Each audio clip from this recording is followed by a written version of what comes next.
तो आज हम किसी बहुपद के शून्यक और गुणांकों के बीच संबंध बताएंगे कि उनके कोई बहुपद है उसके जो शून्यक हैं और उनके जो गुणांक है उनके बीच में क्या संबंध है। तो जैसे कि रैखिक बहुपद है,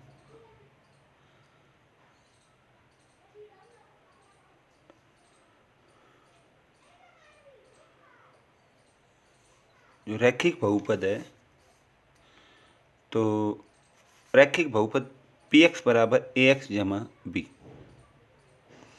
तो जहाँ ए अशून्य है का शून्य क्या होगा, इसको जीरो रख लीजिए। इसको जीरो रखने के बाद माना उसका शून्य का अल्फा एक अल्फा है, तो ए अल्फा जमा बी बराबर जीरो। ए अल्फा जमा बी बराबर जीरो, ठीक है। तो अल्फा क्या आएगा, घटा बी बटे ए। अब द्विघात बहुपद है। द्विघात बहुपद क्या है, ए एक्स की दो जमा बी एक्स जमा ए एक्स की दो जमा बी एक्स जमा सी बराबर जी है, मतलब जहाँ ए नॉन जीरो है। माना द्विघात बहुपद है। द्विघात बहुपद हम पिछले चैप्टर में, पिछले जो लेक्चर में हम बता चुके हैं कि द्विघात बहुपद क्या होता है, ठीक है। द्विघात बहुपद का हम सही ढंग से बता चुके हैं, बिल्कुल अच्छी तरीके से। तो द्विघात बहुपद ए एक्स की दो जमा बी एक्स जमा सी, जहाँ ए अशून्य है। तो फॉर एग्जाम्पल ये दे रखा है, माना पी एक्स बराबर दो एक्स की दो घटा आठ एक्स जमा छः। अब हमें पहले तो इसका फैक्टर करने हैं। तो दो छिक 12 मैंने यहाँ रफली कर रखा है। और पहले तो नंबर एक, दो एक्स की दो घटा आठ एक्स जमा छः। तो ए की जगह दो, बी की जगह घटा आठ और सी की जगह छः। ये दिखा रखा है ए बराबर दो, बी बराबर घटा आठ, सी बराबर छः। तो ए बराबर दो, बी बराबर घटा आठ, सी बराबर छः। अब हम इसका फैक्टर कैसे करें, दो गुणा जमा छः, दो छिक 12 हम लिख रखा है। अब घटा आठ को हम किस हिसाब से सेट करें कि हमारा, तो घटा आठ खुद टूटेगा। तो क्या है, घटा एक गुणा घटा सात, घटा दो गुणा घटा छः, मतलब घटा छः गुणा घटा दो, तो दोनों का प्रोडक्ट क्या आ रहा है, 12। तो कहने का मतलब हमारा ये आ रहा है। आगे समझे, तो घटा छः घटा दो, घटा छः घटा आठ को हमने तोड़ दिया, घटा छः एक्स, घटा आठ एक्स को हमने क्या लिख दिया, घटा छः एक्स घटा दो एक्स। अब इसमें से कॉमन कौन है, दो एक्स कॉमन ले लिया, एक्स घटा तीन। इसमें से क्या कॉमन आएगा, दो कॉमन, एक्स घटा तीन। अब एक्स घटा तीन को हमने टोटली फैक्टर कर लिया, बाहर ले लिया। तो दो एक्स घटा दो हमने बिल्कुल दो, अब इसमें से कॉमन निकालिए, दो एक्स घटा एक, एक्स घटा। अब यदि पी एक्स जीरो है, P x zero, P x zero है कब, जब पी एक्स कब जीरो है, या ये जीरो या ये जीरो, ठीक है। तो एक्स घटा एक जीरो या एक्स घटा तीन जीरो, एक्स बराबर एक, एक्स बराबर तीन। देखिए जब रैखिक बहुपद था उसका हमने एक शून्यक माना अल्फा, ठीक है। द्विघात बहुपद है उसके हमने दो शून्यक माने अल्फा और बीटा। माना ये अल्फा ये बीटा, माना अल्फा बराबर एक मान लिया, बीटा बराबर तीन। अब इन दोनों को जोड़ के देखो, एक जमा तीन बराबर चार। अल्फा बीटा करो, दोनों गुणा करो, अल्फा बीटा बराबर एक गुणा तीन बराबर तीन। अब हम घटा बी बटे ए निकालेंगे। हर एक क्वेश्चन को ऐसे करेंगे, घटा बी बटे ए। तो हमने निकाला घटा बी कितना है, घटा आठ, ए क्या है दो, घटा आठ बटे दो, घटा घटा जमा चार आ गया। सी बटे छः बटे दो, तीन आ गए। तो कहने का हमने क्या महसूस किया, अल्फा जमा बीटा बराबर घटा बी बटे ए, अल्फा बीटा बराबर सी बटे। तो हम लिख सकते हैं अल्फा जमा बीटा बराबर घटा बी बटे, यही संबंध होता है, अल्फा बीटा बराबर सी बटे ए, ठीक है। अब ऐसे ही दूसरा, माना कोई ऐसा ही द्विघात बहुपद है, माना पी एक्स बराबर तीन एक्स की दो जमा पाँच एक्स घटा दो। तो यहाँ ए कितना है तीन, बी कितना है पाँच, सी कितना है घटा दो। अब इसका हम फैक्टर करते हैं, होता है तो करेंगे, नहीं हो पाएगा तो कैसे कर पाएंगे। तो पी एक्स बराबर तीन एक्स की दो जमा पाँच एक्स घटा दो। तो तीन इन दोनों गुणा करो, 3 गुणा घटा 2 घटा 6 आ रहा है। अब 5 मतलब इसमें कुछ जुड़ेगा, ये जमा का है, मतलब जमा का 5 है तो इसमें जुड़ेगा घटेगा, घटा का होता तो घटेगा जुड़ेगा, तो 5 तो 6 घटा 1, तो हमने ये ले लिया।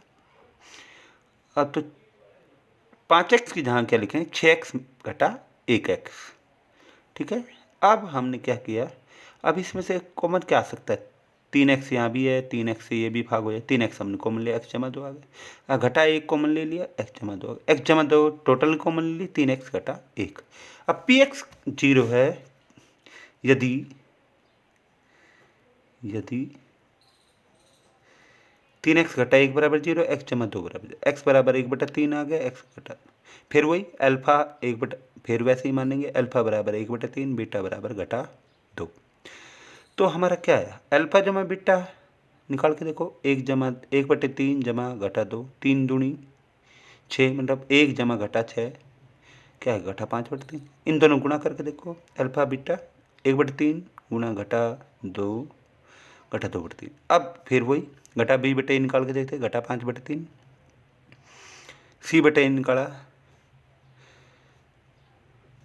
घटा 2/3, तो हमारा आ रहा है। तो हमने क्या दिखा कि अल्फा जम बीटा बराबर घटा 20/a आ रहा है, और अल्फा बीटा बराबर c/a, मतलब द्विघाती बहुपद में हमें यही सिद्ध करना होता है, अल्फा जमा बीटा घटा 20/a आता है और अल्फा बीटा c/a होता है। तो आगे हमने क्या दिखाया कि सामान्यतः यदि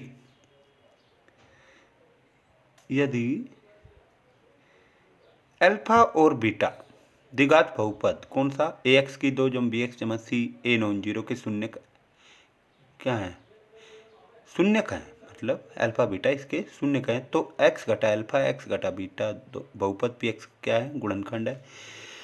तो ax की 2 जमा bx जमा c को हम क्या लिख सकते हैं, k इंटू एक्स घटा अल्फा x घटा बीटा। अब इन दोनों को मतलब हमने करके गुणा करके हमने क्या लिखा, x की 2 घटा अल्फा जमा बीटा इंटू एक्स जमा अल्फा बीटा, फिर k से गुणा कर दिया, k x की 2 घटा k इंटू अल्फा जमा बीटा x जमा k अल्फा बीटा।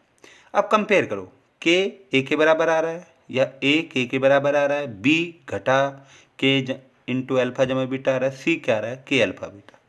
अब हमने ये लिख लिया। अब k का मान a है तो यहाँ रखा k का मान a, तो b बराबर घटा a इंटू अल्फा जमा बीटा, तो अल्फा जमा बीटा आ जाए घटा b/a, और k a आ रहा है तो k का मान यहाँ a रखा, तो c बराबर a अल्फा बीटा आ गया, तो अल्फा बीटा क्या आया, c/a। तो ये हमने सिद्ध भी कर दिया। अब फिर ऐसे ही उसमें उदाहरण 2 में कह रहा है कि गुणांकों को और मतलब कोई बहुपद दे रखा है और उसके गुणांकों और शून्यकों के बीच के संबंध की सत्यता की जांच कीजिए। तो फिर वैसे ही करना है, यहाँ पे क्या है, ये px दे रखा है, तो रैखिक जो द्विघात बहुपद है उसका ये है ax की 2 जमा bx जमा c, तो इसकी तुलना करेंगे तो a 1 आ गया, b 7 आ गया, c 10 आ गया। तो px क्या हुआ, px के फैक्टर करते हैं। अब px बराबर x की 2 जमा 7x 10, तो इसका गुणा इसका क्या है, हमारा कोफिशिएंट क्या है, गुणांक क्या है, x की 2 का 1 गुणा 10 10, 7 को अब ये जमा का 10 आ रहा है तो खुद टूटेगा, मतलब 7 को तोड़ने की कोशिश की, 7 कैसे कैसे टूट सकता है, 1 और 6 में, तो उनकी गुणा 6 आएगी, तो 7 को और बढ़ाइए, 2 जमा 5 2 पंजे 10, तो हमारा सही आ रहा है। तो 2x जमा 5x में हमने 7x को तोड़ दिया, 2x जमा 5x। तो अब x कॉमन ले लीजिए, x जमा 2 आ गया। अब इसमें 5 कॉमन ले लीजिए, x जमा 2। अब x जमा 2 टोटल बाहर निकाल लिया, तो क्या बच गया, x जमा 5, तो हमने यहाँ रख दिया।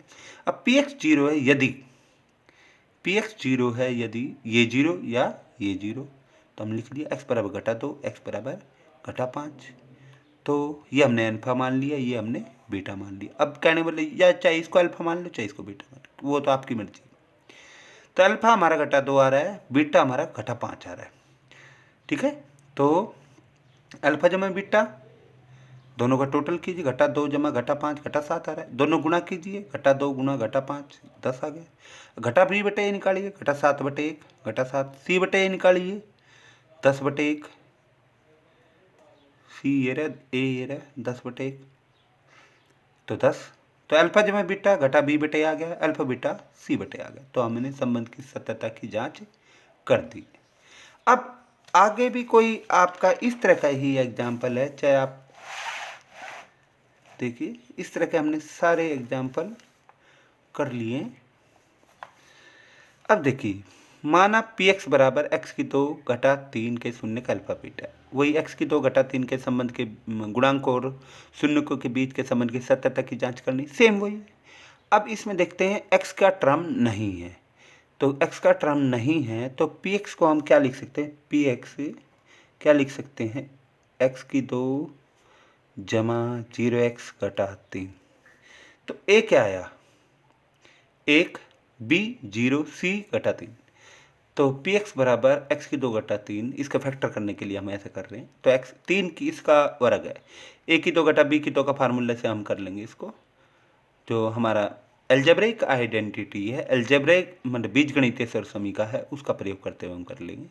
तो एक्स की 2 घटा 3, 3 क्या है, वर्गमूल 3 का वर्ग है, तो हो गया इस ये पहले का वर्ग घटा दूसरे का वर्ग। तो पहला घटा दूसरा इंटू पहला जमा दूसरा, कहना एक्स घटा वर्गमूल 3 एक्स जमा वर्गमूल। अब पी एक्स 0 है यदि ये 0 या ये 0, तो एक्स घटा वर्गमूल 3 बराबर 0, एक्स जमा वर्गमूल 3 बराबर 0, तो एक्स बराबर वर्गमूल 3 आ गया, एक्स बराबर घटा वर्गमूल 3 आ गया। अब ये अल्फा मान लिए, ये हमने बीटा मान लिया। तो अल्फा माना अल्फा बराबर वर्गमूल 3, बीटा बराबर घटा वर्गमूल। अल्फा जमा बीटा क्या आ गया, ठीक है, अल्फा जमा बीटा दोनों का टोटल करेंगे, जमा वर्गमूल 3 जमा घटा वर्गमूल 3, तो दोनों कैंसिल हो गए, तो ये 0 आ गया। अल्फा बीटा दोनों गुणा कीजिए, वर्गमूल 3 घटा वर्गमूल 3, इन दोनों गुणा करेंगे, वर्गमूल 3 3 आ गया, और ये घटा का साइन, तो दोनों गुणा घटा होती। अब घटा बी बटे ए निकालिए, बी क्या है हमारा 0, 0 बटे घटा 1 घटा 0 बटे 0 से कोई फर्क नहीं है साइन से, तो 0 आ गया। सी बटे घटा 3 बटे 1, सी क्या है घटा 3, तो घटा 3 बटे 1 हमारा ये आ गया, तो घटा 3। तो हम देखा अल्फा जमा बीटा दोनों ये 0 आ रहे हैं, तो अल्फा जमा बीटा घटा बी दोनों 0 के बराबर आ रहे हैं। अल्फा जमा बीटा और घटा बी बटे दोनों 0, तो दोनों बराबर। अल्फा बीटा घटा 3 आ रहा है, सी बटे ए भी घटा 3 आ रहा है, तो अल्फा बीटा बराबर सी बटे ए। अब क्वेश्चन नंबर पहले का पहला पार्ट फिर वैसे ही, पी एक्स बराबर एक्स की 2 घटा 2x घटा 8, ए 1 बी घटा 2 सी घटा 8। तो पी एक्स क्या है, एक्स की 2 घटा 2x घटा 8। तो इसकी इससे गुणा, एक्स की 2 कोफिशिएंट क्या, 1, 1 को इससे किया घटा 8, ठीक है, घटा 8 आया तो हमने लिख लिया दोनों। घटा 2 को, ये नेगेटिव आ रहा है, देखिए ये हमारा घटा का आ रहा है, घटा 2 है, घटा 2 मतलब इसमें कुछ पहले घटेगा फिर वही चीज़ जोड़ ली। तो घटा 2 में हमने घटा 2 जोड़ा, या 2 घटाया 2 जोड़ा, तो घटा 4 जमा 2 के रूप में लिख सकते हैं। तो मतलब घटा 2x को हम क्या लिख सकते हैं, घटा 4x जमा 2x। अब x इसमें से कॉमन ले लिया, 2 इसमें से कॉमन ले लिया, ठीक है, तो x हमारा बाहर आ गया, x घटा 4, ठीक है। अब ये क्या है, 2 हमने इसमें कॉमन लिया, ठीक है, तो x घटा 4 आएगा, फिर इसको हम फैक्टर करते हैं, x घटा 4 x जमा 2 आ गया, क्या नहीं बेटा, इसका फैक्टर करते। अब ये 0 है कब, जब x घटा 4 बराबर 0, x जमा 2 बराबर 0, तो x बराबर 4 आ गया, x जमा 2 बराबर 0 से क्या आ गया, x के बराबर घटा 2। ये अल्फा मान लिया, ये हमने बीटा मान लिया, दोनों के टोटल किया तो 2 आ रहा है, गुणा की तो घटा 8 आ रहा है, ठीक है। ऐसे घटा बी बटे निकाला, घटा 2 बटे घटा घटा जमा हो जाएगा, 2 घटा बी बटे 2 आ गए, घटा 8 बटे 1 घटा 8 आ गया। तो अल्फा जम बीटा घटा बी बटे आ रहा है, क्योंकि दोनों 2 ही आ रहे हैं।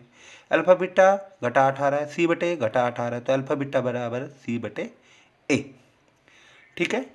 तो ऐसे ही सेम मैंने एक ही टाइप के क्वेश्चन किए, बिल्कुल बिल्कुल एक ही टाइप के क्वेश्चन है, ठीक है। तो आपका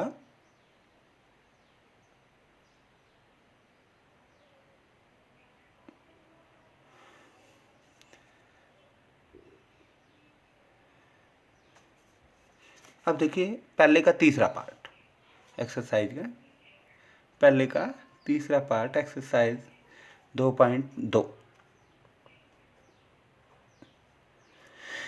पी एक्स बराबर 6x की 2 घटा 3 घटा 7x। अब ये थोड़ा सा कांस्टेंट टर्म आगे लिख ली और जो x वाली टर्म पीछे लिख दी, तो इसको हम सेट कर देंगे। ठीक है, आगे पीछे कर देंगे। तो 6x की 2 घटा 7x घटा 3 क्यों किया हमने? क्योंकि हमारा जो जनरल इक्वेशन है ax की 2 जमा bx जमा c है, तो फिर उससे कंपेयर करते हैं। तो a 6 आ गया, b घटा 7 आ गया, c घटा 3 आ गया। तो px क्या आया? px को हमने फैक्टर करना है 6x की 2 घटा 7x घटा 3, 6 गुणा घटा 3 घटा 18 आ गया। अब घटा 7 है, नेगेटिव है, ये नेगेटिव आ रहा है, तो ये खुद नेगेटिव है, तो इसमें घटेगा जुड़ेगा, तो घटा 1 मतलब 1 घटा 1 जोड़ेंगे तो इसमें तो घटा 8 जमा 1 आएगा, तो वो नहीं हो सकता है। फिर एक और बढ़ाया, मतलब कहने मतलब 2 घटाया, घटा 9 जमा 2 आ गया, तो ये सही है। इन दोनों की गुणा हमारा घटा 18 आ रहा है, तो हमारा क्या हो गया? तो कहने घटा 9x जमा 2x के रूप में लिख सकते हैं इसको। अब इसमें से कॉमन लीजिए, 3x इसमें से कॉमन ले लिया, तो 2x घटा 3, इसमें से एक कॉमन आएगा, 2x घटा 3 आपको दिख ही रहा है, तो एक कॉमन लिख देंगे आप टोटल बार 2x घटा 3। अब 2x घटा 3 हमने टोटल कॉमन ले लिया, तो यहाँ क्या बचा? 3x जमा 1, तो ये हमने लिख दिया। अब px 0 है, यदि 2x घटा 3 बराबर 0, 3x जमा 1 बराबर 0, तो x बराबर 3/2 आ गया, x बराबर घटा 1/3 आ गया। ये हमने अल्फा मान ली, ये हमने बीटा माना। अल्फा बराबर 3/2, बीटा बराबर घटा 1/3, दोनों का टोटल करके देखा 3/2 जमा घटा 1/3, तो सीधा हम वैसे कर देंगे। तो हमने 3/2 घटा 1/3, तो दोनों गुणा लिख ली, 3 3 9 यहाँ लिख लिया। इसकी इससे गुणा, जो साइन है घटा का है तो घटा, जमा का जमा, तो फिलहाल यहाँ घटा का है तो घटा, 2 एकम 2, 9 में से 2 गया 7, 7/6। अल्फा बीटा इन दोनों गुणा का 2, 3/2 गुणा घटा 1/3, तो 3 से 3 कैंसिल, घटा 1/2 आपका आ गया। अब घटा b/a निकाला, तो घटा b/a निकालेंगे, घटा घटा जमा हो जाएगा 7/6, तो हमने यहाँ लिख रखा है 7/6 आ गया। c/a घटा 3/6, तो घटा 1/2 आ गया। तो अल्फा जमा बीटा आपका क्या आ रहा है? घटा b/a आ रहा है, अल्फा बीटा हमारा आ रहा है c/a। अब जो और पार्ट बच गए हैं पहले क्वेश्चन के, वो आपको होमवर्क है। तो आपका पहले का दूसरा पार्ट है, उसमें देखा PS बराबर 4s की 2, ये पॉलिनोमियल s मतलब वेरिएबल क्या है? s है। तो 4s की 2 घटा 4s जमा 1, तो इसका हम फैक्टर करेंगे। 4s की 2, 4 एकम 4, तो घटा 4 को हम तोड़ देंगे, घटा 2 में टूट गया, तो आप इसका फैक्टर करें, 2s घटा 1 2s घटा 1, तो दोनों शून्य 1/2 आ जाएंगे। ठीक है, ऐसे ही PU 4u की 2 जमा 8u, तो 4u कॉमन ले लिया, तो u बराबर 0, u जमा 2 बराबर 0, तो क्या आएगा? u 0 और u बराबर घटा 2, तो 2 शून्य 0 और घटा 2। ऐसे ही पांचवा पार्ट है PT बराबर, ये t वेरिएबल है, t, तो t की 2 घटा 15, तो 15 का वो a की 2 घटा b की 2 से हो जाएगा ये हमारा आसानी से। तो t की 2 घटा वर्गमूल 15 की 2, तो इसको t घटा वर्गमूल 15, t जमा वर्गमूल 15, जैसे कि हम पहले कर चुके हैं। ठीक है, तो x की 2 घटा 3 उदाहरण 3 की तरह, तो ये उस तरह से हो जाएगा। अब छठा जो एक क्वेश्चन है 3x की 2 घटा x घटा 4, तो फिर इसमें उस सेम वैसे ही करना आपको। 3 गुणा घटा 4 घटा 12 आ रहा है, हमने दिखा रखा है। और घटा 1 को हम क्या किस रूप में लिख सकते हैं? तो नेगेटिव आ रहा है, तो इसमें कुछ जोड़ लीजिए, कुछ घटा लीजिए, कुछ जोड़ लीजिए। तो हमने 3 घटाया, 3 जोड़ा, तो 3 घटाएंगे तो घटा 4 जमा 3, तो इससे भी हमें कोई फर्क नहीं पड़ रहा है। तो कहने का मतलब हमारा क्या होगा? तो 3x की तो घटा 4x जमा 3x घटा 4, तो हमने x कॉमन ले लिया, 3x घटा 4, 1 कॉमन ले लिया, 3x घटा 4, 3x घटा 4 हम टोटली कॉमन ले लिया, x जमा 1, तो हम इसका भी शून्य निकाल पाएंगे। तो ये आपको खुद करने हैं। तो आप बिल्कुल आसानी से कर सकते हैं इन सवालों को। इन जो क्वेश्चन जो बच गए हैं मैंने किए नहीं जानबूझकर, तो आप खुद स्वयं करें इस क्वेश्चनों। ठीक है, थैंक यू। बहुत ही आसानी से कर सकते हैं, सारे क्वाड्रेटिक इक्वेशन के सवाल, क्वाड्रेटिक पॉलिनोमियल के सवाल हैं, द्विघाती बहुपद के। तो उनके कुछ नहीं करना है, शून्य को और गुणांकों के बीच के संबंध की सत्यता की जांच करना है। ठीक है, थैंक यू।